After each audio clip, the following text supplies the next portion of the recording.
there's this ongoing conversation about diagnoses and pathology, and there's sometimes it gets really uncomfortable to talk about curing autism, or that's exactly it. They're exactly perfect the way they are. Their brain is just shaped differently to the average human being, and that is totally fine.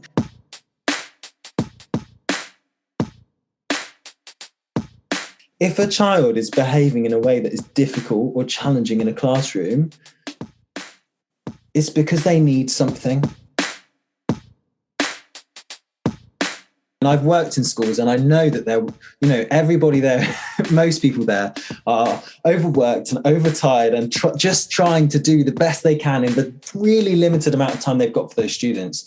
But yeah, they're not the right place for everybody.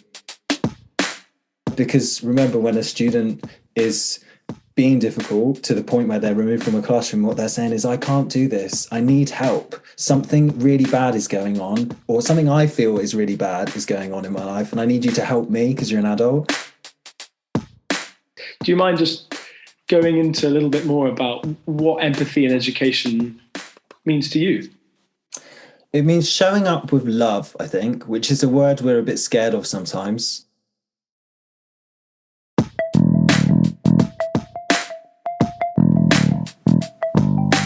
Hello and welcome to the Qualified Tutor Podcast, the podcast that brings you the latest in the world of tutoring, edtech and education, and, hopefully, inspires in you the big change that each and every one of us is capable of.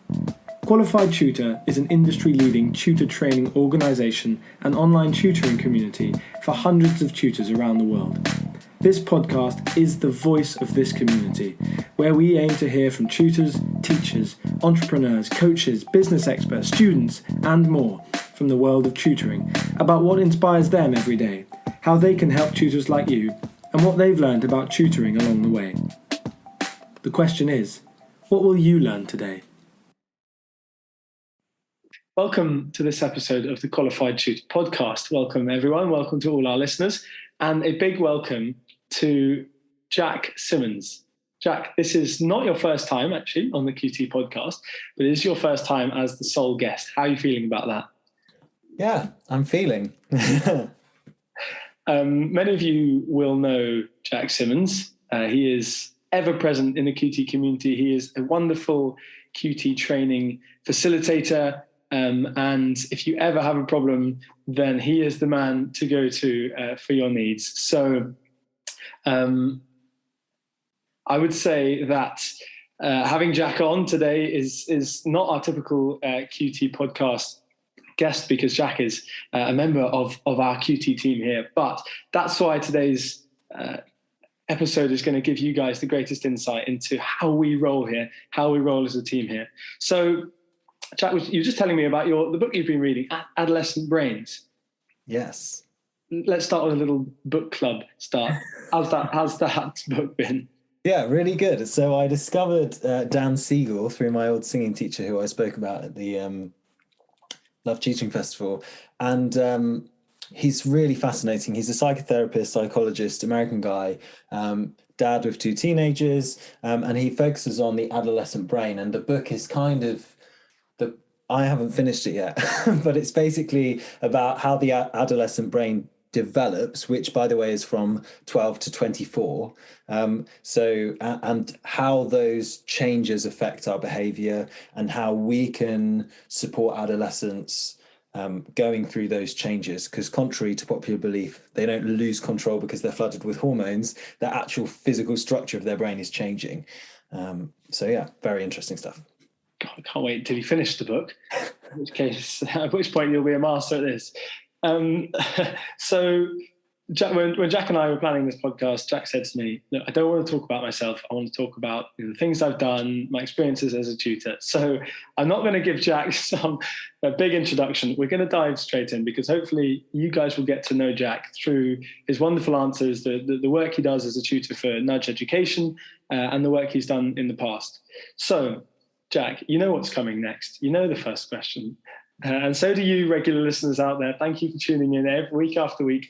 It's amazing hearing you following. And of course, as you'll hear at the end of the podcast, we have a qualified tutor podcast group within the QT community. The link to which will be in the show notes below. So that's where you can find out about the QT podcast after this, get to know us a little bit more, ask some questions, that kind of thing. But that first question, Jack, is what is your why as a tutor? In a really short sentence, it just makes me feel so much better about myself. And to kind of expand on that, I have worked in and around education for most of my kind of adult life. And before I started, so I've been working with Nudge for like just under a year. And before I was working with them, I'd been doing a lot less education and a lot more music. And I wasn't in a very good place. And I saw this advert online that was, we've got some really challenging students here who are finding life really difficult. Can you help? And I thought that, I used to work with, looked after kids and stuff like that within a school setting. And so I thought, yeah, why not? I can do that. And I found that by kind of giving and being useful, I felt a lot better in myself. So that's why I do it.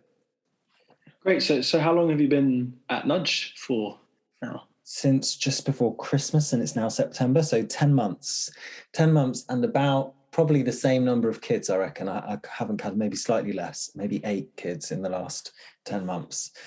Some for really, so basically we do background information. This is what's difficult about talking to you, Ludo, because you already know. But for context, Nudge Education work with chronically disengaged students. So that's students who, by the time I meet them, they've usually been out of education for probably a year, out of formal education.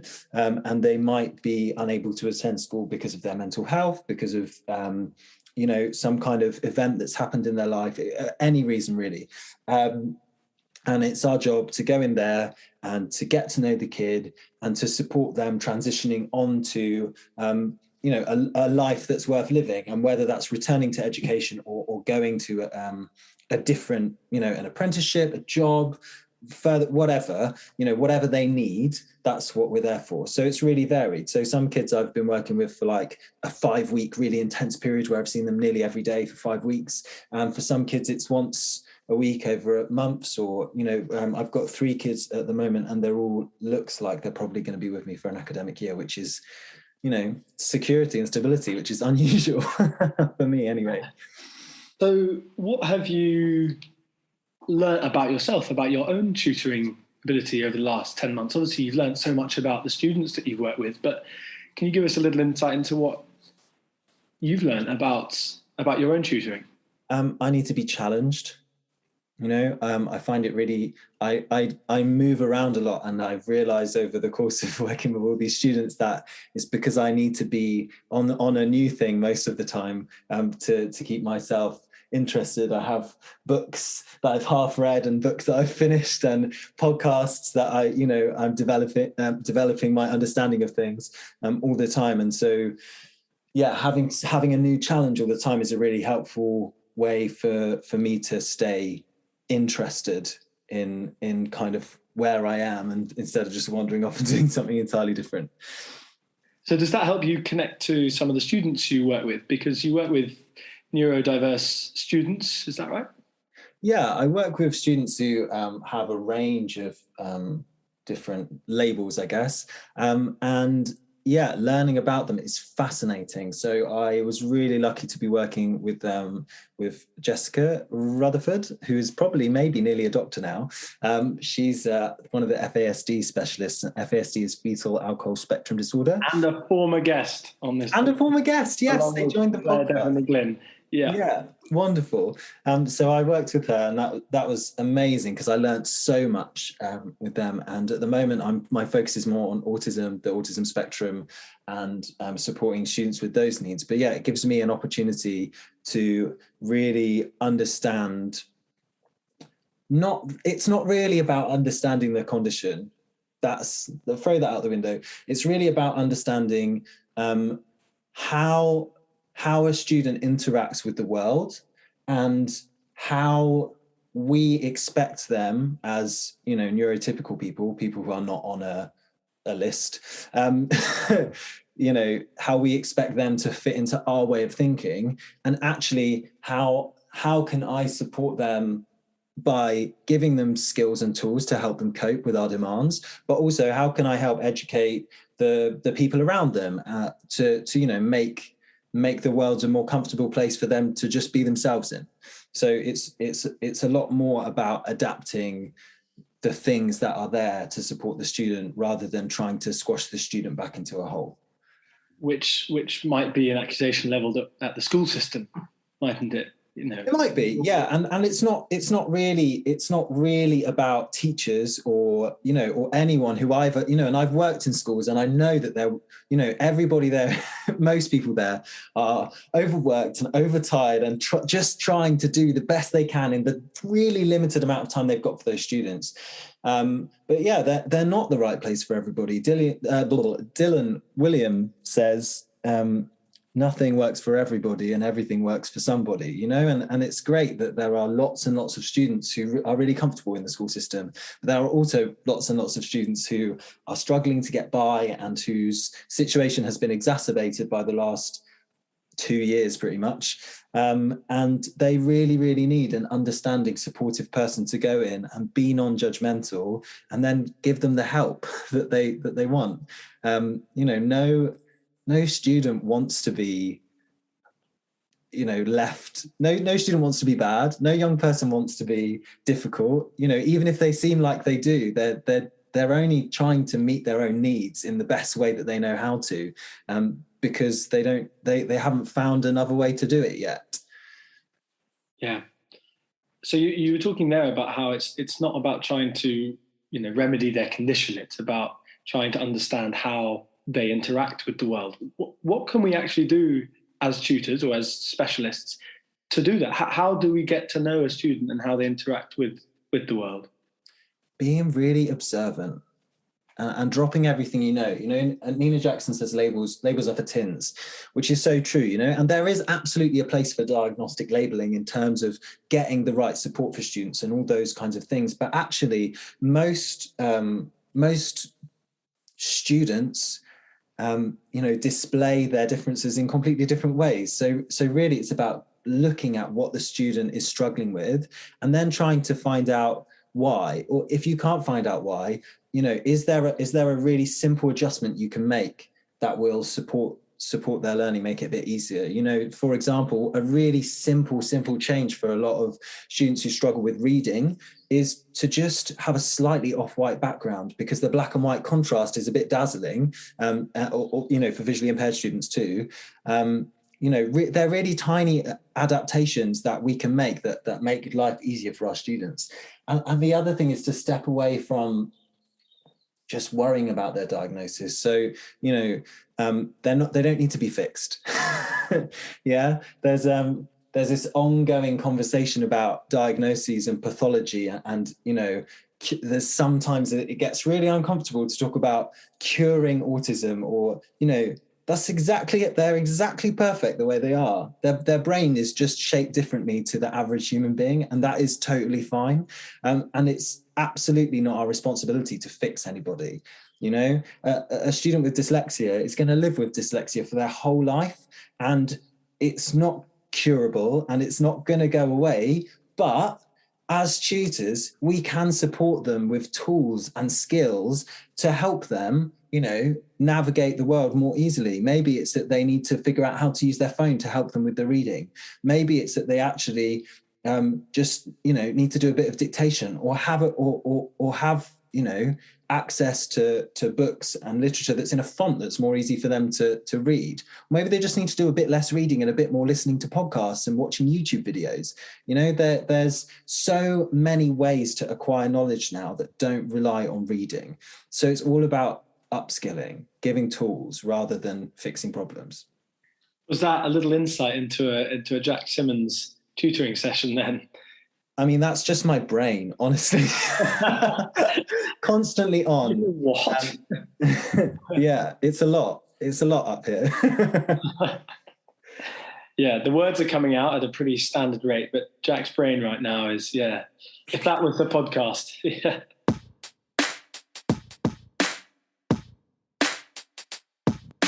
To join the growing number of qualified tutors, enrol now for the Level 3 qualification for tutors. This 8-week online facilitated course covers the roles and responsibilities involved in teaching and learning, with a particular focus on inclusion, assessment, and feedback. Upon completion, you'll be awarded a Level 3 in Education and Training from Ofqual recognised training provider Highfield Qualifications. You will also gain a Qualified Tutor Quality Mark, the independent quality mark for tutors. Whatever your starting point, a qualification for tutors has to be the next step. Enroll today at qualifiedtutor.org/training. So one thing that you clearly feel is very important, that's something that you have experience in, is understanding. You've worked in the classroom before, and you've been a tutor, so you understand that dynamic there. How does putting ourselves in the shoes of a tutor, how does a tutor's role differ from that of a tutor in the area of kind of behaviour management, in the area of understanding why and how children do things that they do? Yeah, I mean, I guess the first most obvious one, especially for those people who have worked in a school and are now tutoring, is that you don't have like a system of punishment to fall back on. You know, you can't dole out detentions if a student decides that they're not going to do the thing that you want them to do today. So you have to be flexible. You know, you have to allow them to exercise a bit of autonomy, because actually in school, they don't get a space to do that. And while we're on the subject of detentions, I mean, I'm just going to hijack the podcast with a soapbox for a minute and say, you know, if a child is behaving in a way that is difficult or challenging in a classroom, it's because they need something. It's because they're having a really difficult time. And it probably isn't about you, even if they're swearing at you or shouting at you or whatever. And yeah, they probably need to have a moment away from the classroom to come down. But putting them into a detention, especially now that detentions often are centralised, says, I can't deal with you, I don't care about you. You know, taking a student who is escalated, they're in a state of high emotional distress, because in front of all their friends, who, by the way, their opinion is really important to teenagers, you know, the peer pressure is something they feel so keenly because their limbic system is wild, which is their kind of emotional center. So there's it's not easy for them to lose it in front of their friends. So then to take them off to a tower somewhere and then expect them to sit in silence, isolation, it's inhumane. They're so struggling with their emotions at that moment. They need space to calm down, yes, but to expect them just to sit down and be quiet and get on with whatever they were struggling with before is a completely unreasonable ask. So hopefully, as a tutor, you won't get to that space. Because unfortunately, in a class of 30, to manage 30 students' emotions and academic attainment and, you know, whatever's gone on in the lesson before, and to sort their ties out because they've just come to you from PE or whatever else it is that you've got to do, you know, you don't have those things to do as a tutor. So if your student does come in and they don't want to do the thing that you want them to do today, ask them how their day was. Ask them what's going on. Ask them what they want to do. I was so inspired listening to Gavin McCormick the other day talking about, you know, we're going to talk about volcanoes and then you're going to tell me what you want to learn and then that's what we're going to do. Amazing. And we can do that as tutors. And you know, so hopefully those behavior pressure points don't come up, because when a student is starting to get agitated, you notice because you're sitting with them, and you can change course, or you can give them a break, or you can play a little game, or you can stand up and just, you know, make gorilla noises and bang your chest and then sit back down again and you'll be okay. You know, they'll have had a bit of a release. So I think that's the main difference. You know, we don't need to punish our students because we don't ever need to get to a point where they've done something that requires a sanction, because we can respond to their needs much more rapidly because we're sitting next to them. Yeah. I think it comes back to empathy, doesn't it? And that seems to be not just the word of the moment, that seems to be kind of a solution to the pressures of education, because there is a lot of pressure on education, both from the student themselves, from their friends, from the parents, from their teachers, from the school system, from the kind of daunting prospect of jobs and careers, depending on how old the student is. So I think that's something that I've heard from you so many times, Jack, and I've learned that so much as an educator in my own tutoring. I've learned, I hope none of the, well, actually, I do hope that the parents of the students I tutor are listening, but maybe they'll write in and say that's not quite true. But I do hope I've become a more empathetic learner just by listening to podcasts, listening to you. So can you, rather than me trying to tell these listeners about what empathy means, do you mind just going into a little bit more about what empathy in education means to you? It means showing up with love, I think, which is a word we're a bit scared of sometimes, because we don't talk about it, and we're very, it's a very British thing to not talk about your feelings. But, showing up with the understanding that the student is both doing the absolute best they can. So one of the things I say all the time is they can only be what they see. Yeah, if their response to challenge is to shut down completely and not say anything, or to go the other way and start shouting and throwing things or whatever, or anything in between, that's a learned behavior. We're all out to meet our own needs. Yeah, not in a step over each other kind of way. We all have needs, and everything that we do is from our own perspective. So when a student's doing something that is difficult, it's not about you. And to be able to step back and go, okay, I see that you're really struggling. What do you need? I don't know. Well, okay, here are some options. How can I help you? Would you like some time out? Shall we go for a walk? Do you want to play a game for 5 minutes? Do you want to tell me what's bothering you? But just understanding that the student is doing the best that they can from where they are, and also that they can do better. Yeah, that just because they're where they are now doesn't mean that they're always going to have that reaction to that situation, and that you as a tutor are in a position to kind of hold space for them. Yeah, you're not trying to shift them. You're just giving them a comfortable space where they can have those feelings, and then you can talk about them, because maybe they don't get the opportunity to do that, or maybe they do, and you're just a part of that process. But empathy is mostly about showing up with love. And there's this amazing human being called Alok Memnon, and they are like a gender wonder person, and they talk about love as showing up and doing better. Yeah, showing up for the people that you care about and doing better. And so it kind of points to the fact that there will be mistakes and there will be challenges, and all of those things will happen, but the intention is always to do better and to try and be better, and to learn from mistakes. And that is ultimately the foundation of education, is making mistakes and then trying to do it a bit differently next time. So empathy really is the foundation of education in that sense.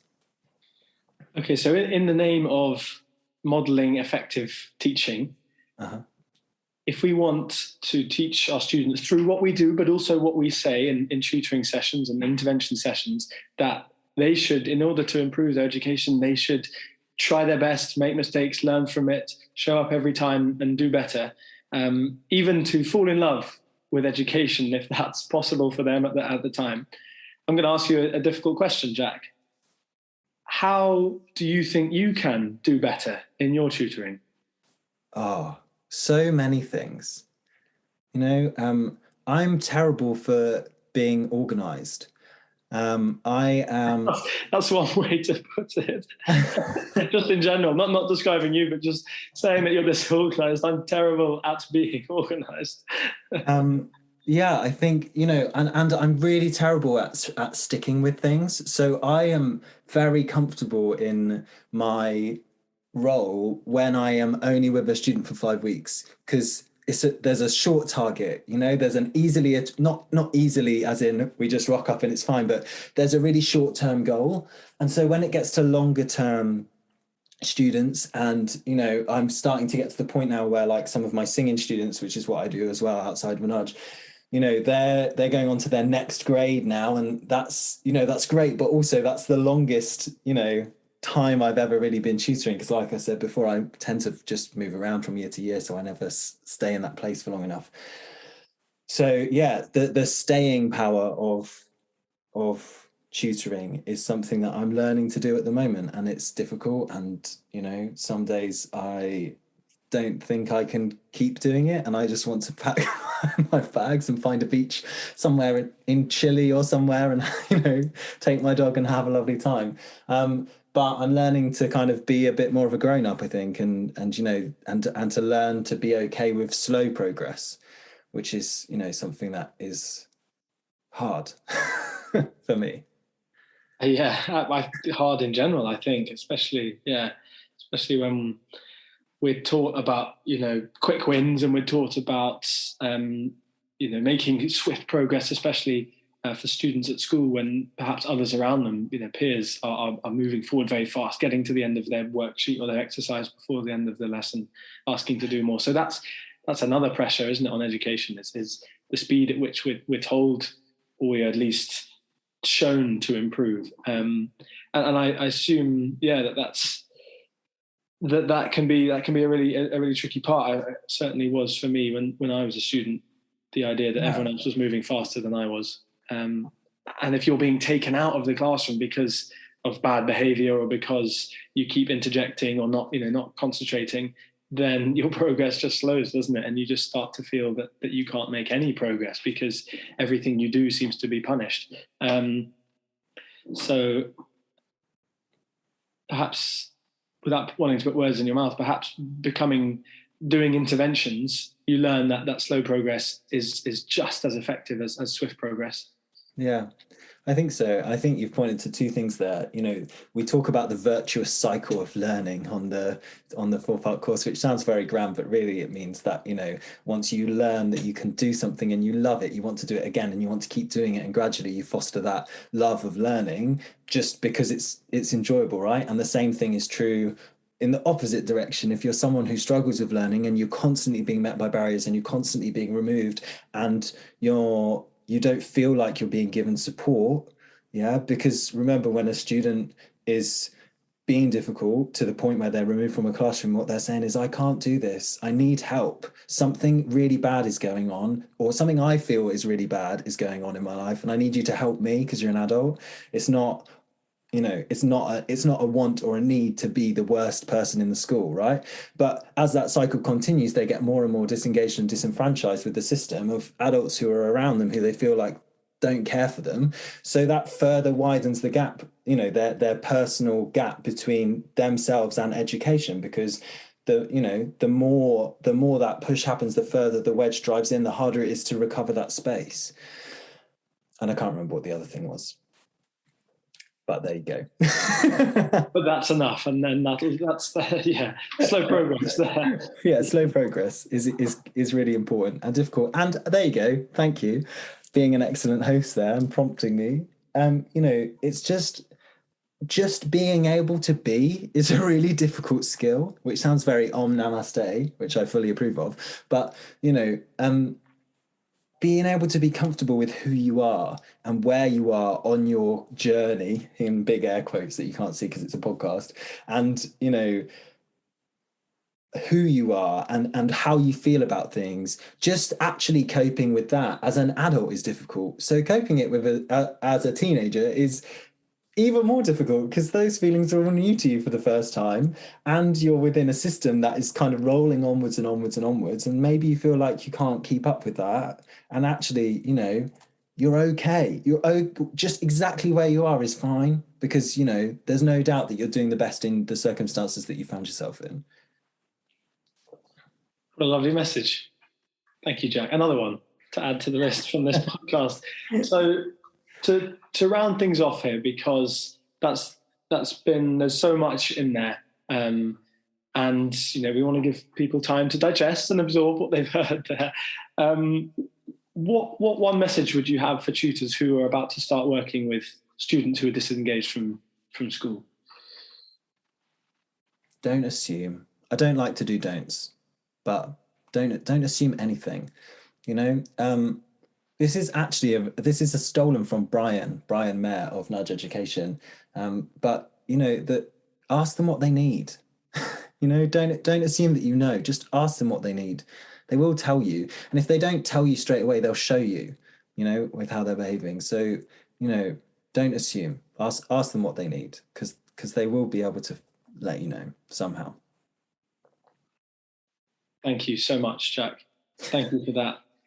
If you would like, that's now 2 Nudge Education tutors that we've had consecutively on this podcast. Last week was Claire Smith, who gave us an equally as absorbing and informative and thought-provoking podcast as that on her role as head of education in a number of prisons. So do go and listen to that if you haven't already, or if you'd like to listen back over it. I have certainly a number of times. You learn something new every time. Thank you to Jack. As I said, if you'd like to hear more from Jack, he lives in and around the QT community as well as in Brighton, and Jack alluded to there the kind of some of the teachings and learnings we have on the 4-part course, which is our CPD accredited online training course for tutors. So you can go and check that out on our website, qualifiedtutor.org/training. So those are your next steps. But thank you very much, Jack. Thank you, Ludo. Lovely Ludo, as you shall henceforth be known. I knew you'd try and shoehorn that in again.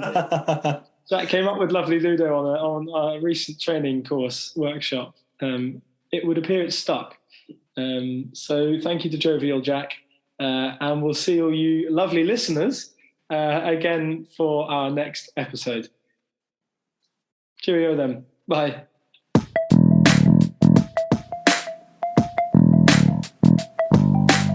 Thank you for listening to this episode of the Qualified Tutor Podcast. Whether you're a regular listener of this podcast or you've just stumbled across it, join the Qualified Tutor Podcast group within the Qualified Tutor community to stay up to date with our latest news, offers, workshops, and of course, simply to meet other tutors like you. Whatever your level as a tutor, our training courses will be the next step in your professional development. Visit qualifiedtutor.org/training to find out more about our CPD accredited and Ofqual recognised courses, the first of their kind in the tutoring industry. Your student deserves the best tutor possible. Make that happen today by joining Qualified Tutor